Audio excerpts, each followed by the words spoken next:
Welcome to my channel Deepti's Mic, and in this video we will be discussing 5 grammar rules you've been getting wrong. So whether it's about speaking English or writing English, there are some things that you have to keep in mind, and we'll try to keep this video as short and as crisp as possible. So let's get started. Rule number 1 is subject verb agreement. So basically your subject and your verb have to agree with each other. That means if your subject is singular, then you have to use a singular verb. If it is plural, then you have to use a plural verb. So this is extremely important. And a lot of students do make the mistake. They would say cat are or a cat's is, or they would say children is, child, or sometimes they make the mistake and they say childs instead of children as a plural of a child, and then with this they use are. The word for plural of child is children, and you have to be able to link the correct subject with the verb which is with it. And for any singular subject you have to use a singular verb. For plural you have to use a plural verb. Now, here, if you see an example, it says she don't like chocolate, but you don't use don't. You say she doesn't, because doesn't is used with singular pronouns like he, she, it. But we use don't with I and we, they, and you. Now you would wonder why I and you, because these are also singular, but with these it's an exception because this is first person pronoun and this is second person pronoun. So the kinds of pronouns are also extremely important in this. What is the kind of pronoun that you are talking about? Based on that also it changes. Otherwise, for plural pronouns also we will use don't, and for singular ones, which is third person, he, she, and it, they are all third person. With this we will use doesn't. So going through the rules of subject verb agreement is extremely important whether you're writing English or speaking it. Next is rule number 2, which is misplaced modifier.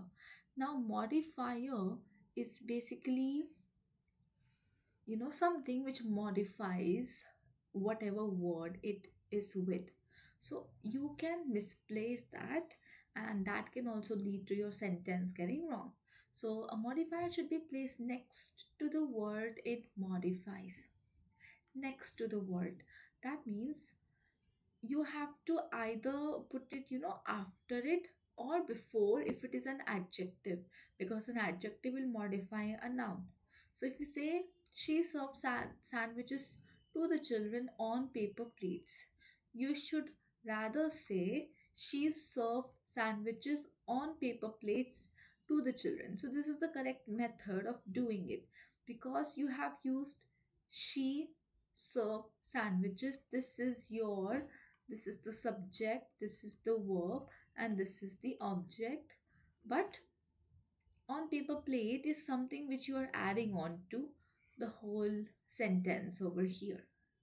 Okay, so on paper plates is acting like a modifier, and then with this, you are talking about how it's being served to the children. So this is coming, it should come after your sentence, or if it is an adjective it should come somewhere depending on what noun or pronoun you are talking about. Next is rule number 3, which is confusing its and its. Now this is extremely important. So its is possession, its is it is. So if you say the dog wagged its tail, this is a possessive noun, and it's a sunny day. It is talking about it is, which is separate. So you have to keep this thing in mind when you are saying English or using it anywhere. Next is rule number 4, which is overusing commas. So this is very common. I've seen this in a lot of students. You have to use commas only where necessary, which means he walked to the park and played football.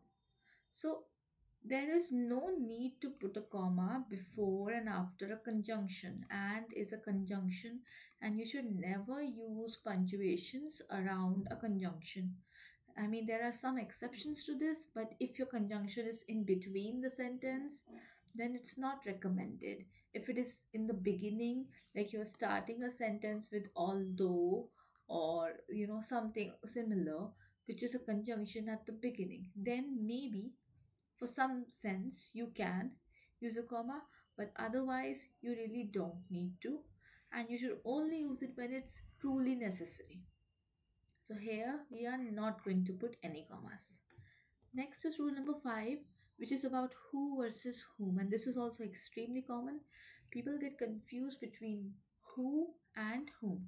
So who is your subject and whom is your object, which means whom will act like the receiver. Object is always the receiver of the action, and who is your doer of the action. Okay, so this is again an extremely important point you have to understand. So, who is calling?